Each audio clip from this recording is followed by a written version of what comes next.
Tuesday, Monday, okay? We are going, sorry, they're just chit-chatty in there. With stability, what I want you guys to focus on is stabilizing muscles, of course, right?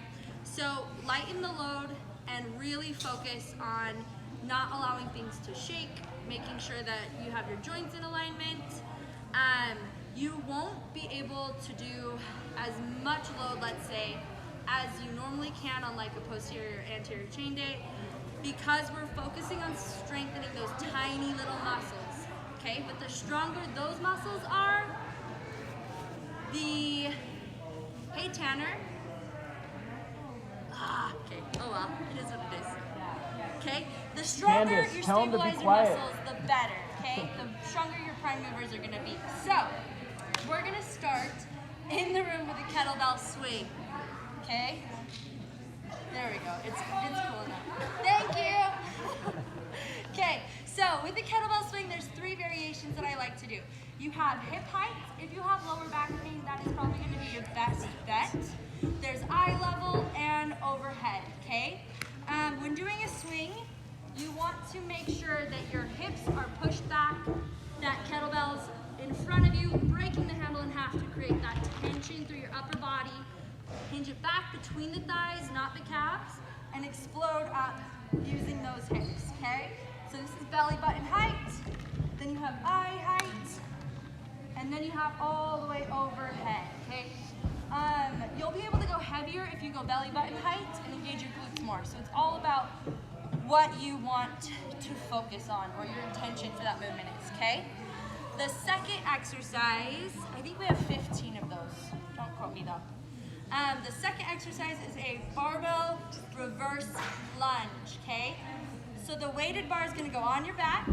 We're gonna step back with one leg, coming back into that reverse lunge, making sure your knees are over the ankles and under your hip, and then come up into balance, okay? So if I'm from the side, reverse lunge, up and balance. When you're in that balanced position, focus on squeezing the glute, quad, and your core down so that you're very stable before going back into that second reverse lunge, okay?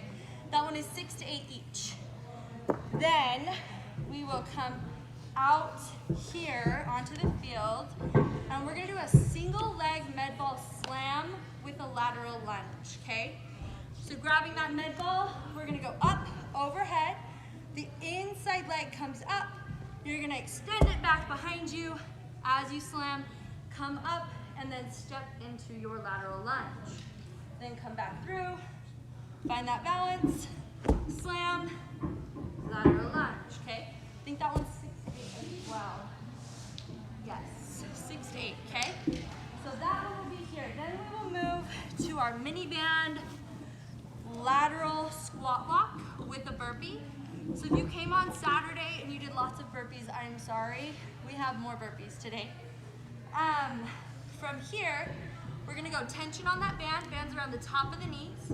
Squat position, we're gonna take 3 steps to the side. 1, 2, 3. Come down into that burpee, up, 3 more to the other side, okay? Burpee here. We have 6 burpees total, okay? Then you can take that band off, and we're gonna go more burpees. Krista likes this today. So, from here, you'll go in over to the dumbbells.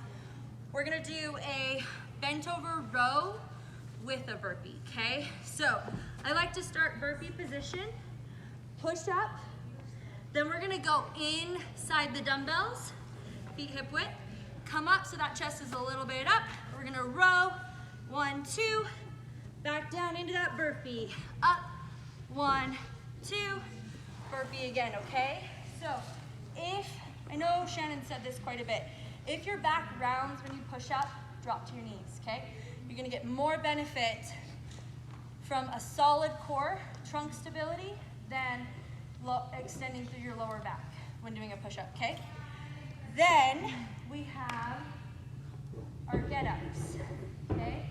So bent over dumbbell row with a burpee over there. This one's gonna take some time. It's a full get-up with a snatch. So do get-ups differently than everybody, and I'm sorry. So if it confuses you, don't let it confuse you. Just do whatever way you feel comfortable with, okay? So I start with my leg at a 90 degrees, 45, hand in place, arm up, okay? Then from here, I'm gonna roll onto my forearm, extend onto my hand, hip hinge up, and I'm trying to keep this all the way up at the ceiling the entire time. Come back through into a T, hinge back, stand tall, rotate all the way up. From here, you're gonna drop it to the floor, add that snatch, and then come back down the same way that you went up, okay? And I will walk through and help with those because there's a lot of steps to a get up, okay guys? Just be careful making sure that that elbow's locked out and that that shoulder's really safe, because sometimes if you're going too heavy, it can go back and that doesn't feel great, okay? So 3 to 4 snatches each side. Then we will finish with our core stability. We have a tabletop plank with an arm and leg reach, okay? So coming into bear crawl position, knees about an inch above the ground. You're gonna extend, make sure I don't kick my drink, and then switch sides, okay? The goal here is to keep your core engaged and those hips not rotating as you move your arm and your leg around a stable core, okay? And we'll finish with marching plank rotation. Marching rotations, not planks. So from here, prisoner stance, you're gonna drive the knee up, elbow to knee, switch sides, okay? I want you to try and keep that core tight and not reach down. So none of that, all of this, okay, for 16. Then we'll finish with 1 to 2 field laps and start from the top, okay? Questions, comments, jokes?